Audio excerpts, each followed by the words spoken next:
交通部长林佳龙早起到国道的南部行控中心看高速公路的路况。这个国道1号中部的路段，早起9点为彰化系统到彰化交流道的6公里路段，这个车速剩20外公里，这个车是行咧停咧，甲就北一路平顺的路况形成明显的对比。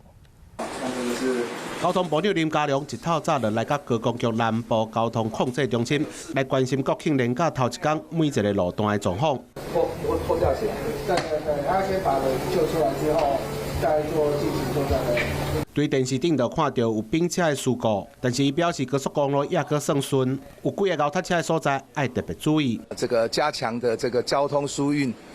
的宣导跟管制。 那到目前为止，疏运的效果就是也相当的良好